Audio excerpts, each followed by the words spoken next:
got so motherfucking design on right now.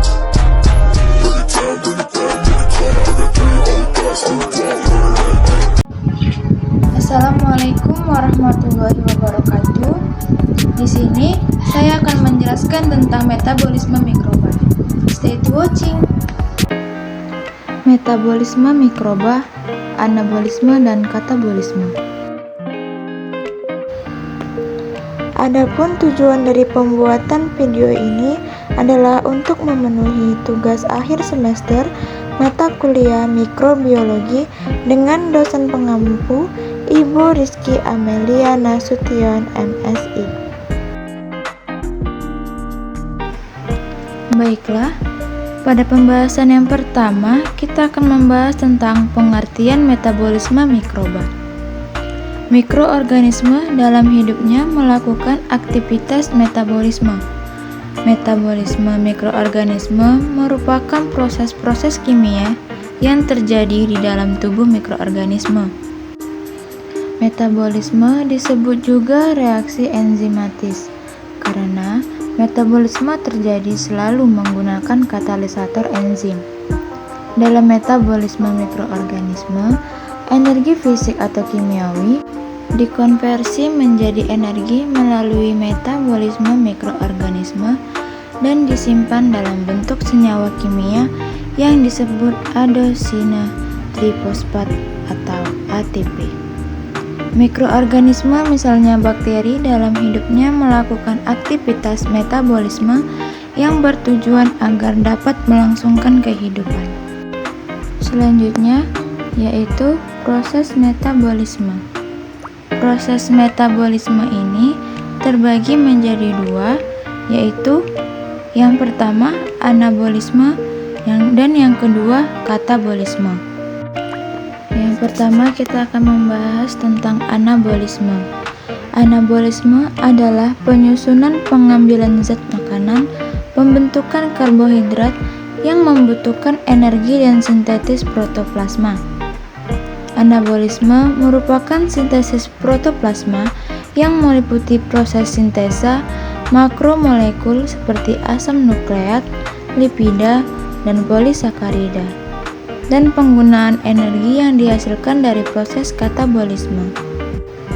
Yang kedua yaitu katabolisme. Katabolisme merupakan penguraian bahan organik kompleks menjadi bahan organik yang lebih sederhana. Pembentukan energi dengan menguraikan karbohidrat melalui reaksi oksidasi substrat. Anabolisme merupakan oksidasi substrat yang diiringi dengan terbentuknya energi, meliputi proses degradasi sebagai reaksi penguraian bahan organik kompleks menjadi bahan organik sederhana atau bahan anorganik yang menghasilkan energi dalam bentuk ATP atau adesinon trifosfat. Di sini kita akan membahas tentang anabolisme. Proses anabolisme yaitu terjadi pada fotosintesis. Proses metabolisme mikroorganisme dapat dibedakan menjadi dua berdasarkan sumber energinya, yaitu fototrop dan kemotrop. Sedangkan apabila berdasarkan kemampuan mendapat sumber karbonnya menjadi dua, yaitu autotrof dan heterotrof.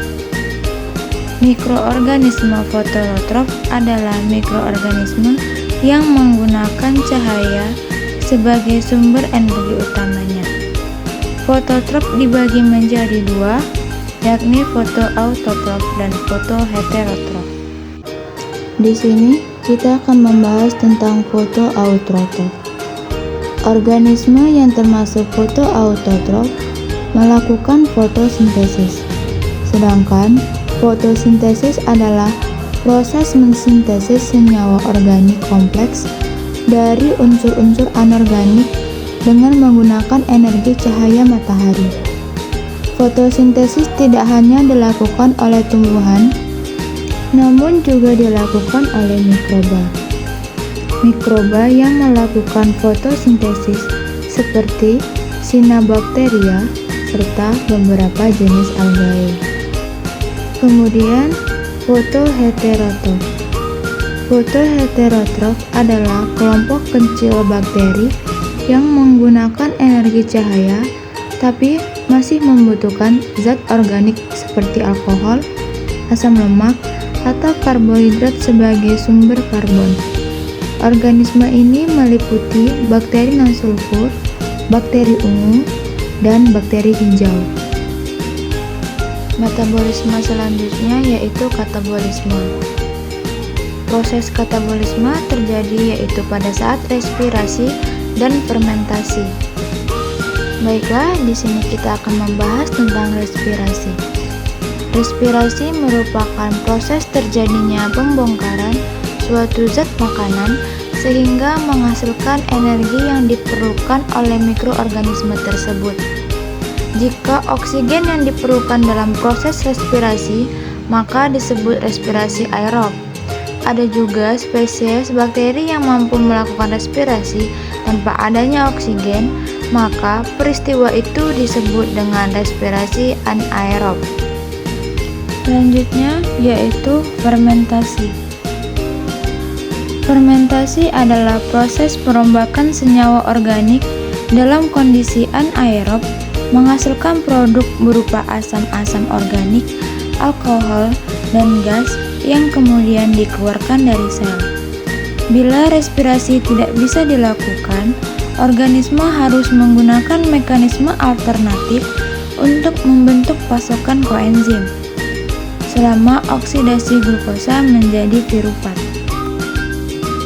Selanjutnya, kita akan membahas sedikit tentang enzim. Enzim adalah katalis hayati.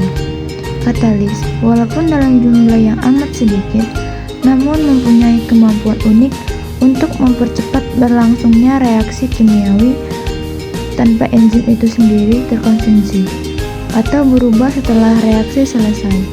Enzim adalah katalisator organik atau biokatalisator yang dihasilkan oleh sel.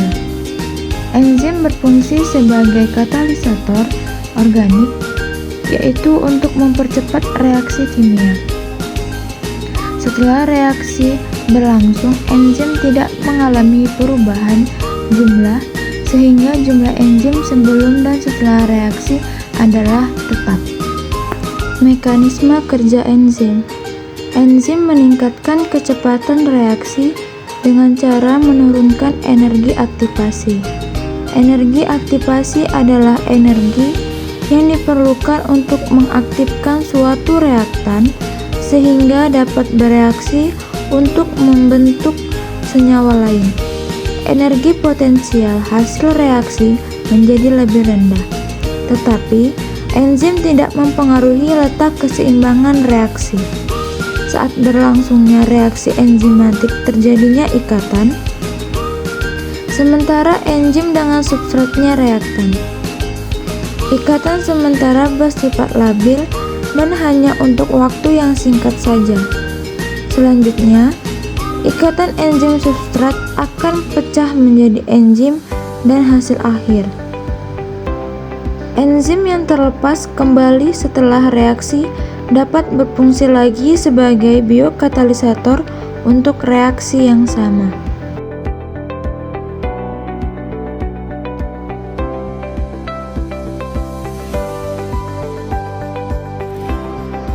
Demikianlah materi yang telah saya paparkan. Semoga apa yang telah saya sampaikan dapat bermanfaat bagi kita semua. Saya mohon maaf jika banyak kesalahan dan kekurangan. Terima kasih atas partisipasinya. Saya akhiri. Wabillahi taufiq wal hidayah. Wassalamualaikum warahmatullahi wabarakatuh.